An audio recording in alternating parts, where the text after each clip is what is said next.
What's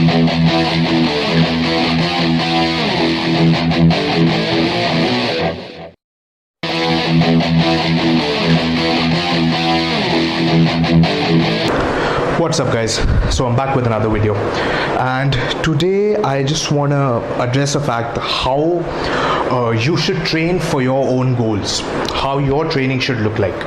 Okay, so initially when I started training, I was very stringent upon the training principles that were used. I was a weightlifting purist.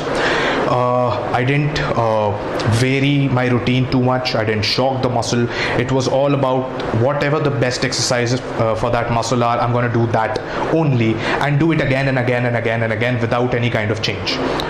But since you actually learn a lot when you grow in time as well, so over the past 6.5 years since when I've been training, I've met a lot of new people, and they made me understand that the best part of training is actually variation in training, and also understanding that not everyone has the same goals as you do, right?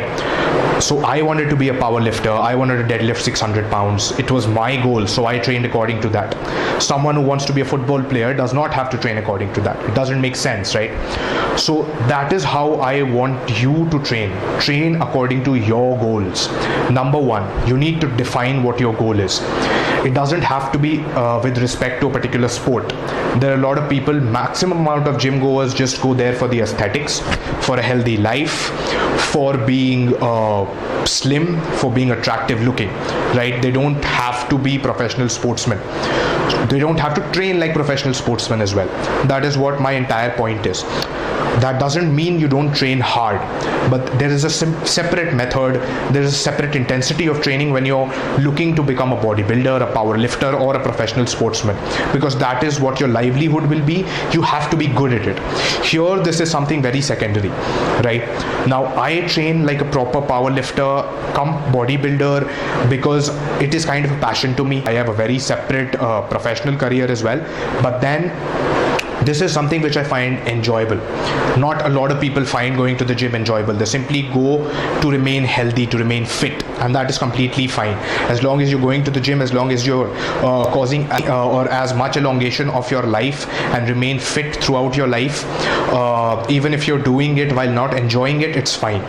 So coming back to the topic of your goals, you need to first set your goal. If you want to look like, say, a Shahid Kapoor in the next 2 years, lean, mean, with abs, you need to train according to that. You need to eat according to that. You need to work out according to that. You don't need to work out like a Brian Shaw or Hafthor Bjornsson. Hafthor Bjornsson is, by the way, the mountain from Game of Thrones. If you guys don't know, he is the second strongest man in the world. So you need to understand that you don't need to train like that guy if you want to be a Shahid Kapoor, unless you enjoy it. If you enjoy training like a strong man, if you enjoy training like a power lifter and still don't compete, it's completely fine. But if you want to compete, it's very different. If you don't want to compete and be a regular gym goer, there's nothing wrong with that, okay? And the thing that I want to warn you about is peer pressure. Make sure that if you're working out with someone who wants to compete, or your trainer competes and he's forcing you to compete and you don't want to, you don't have to. Nobody except you has the right to decide how your physique should look like, right?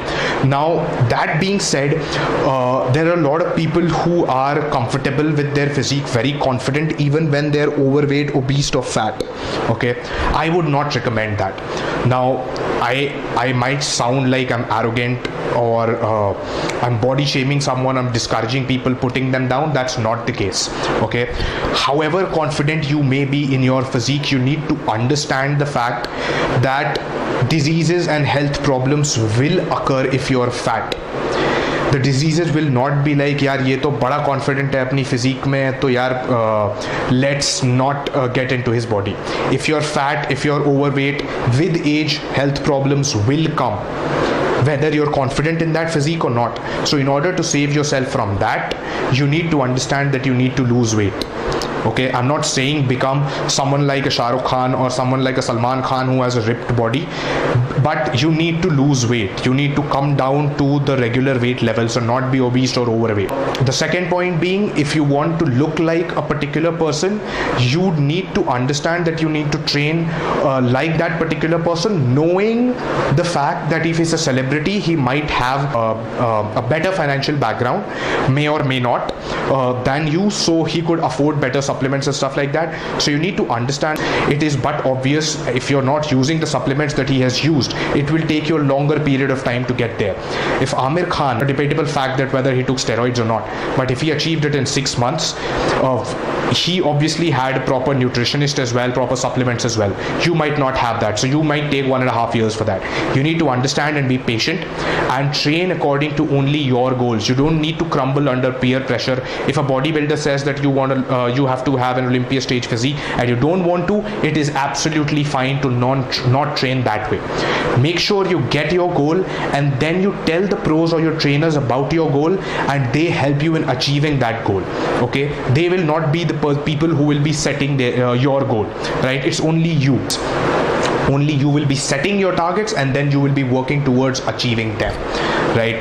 So that is what I want to say, and I'll be seeing you.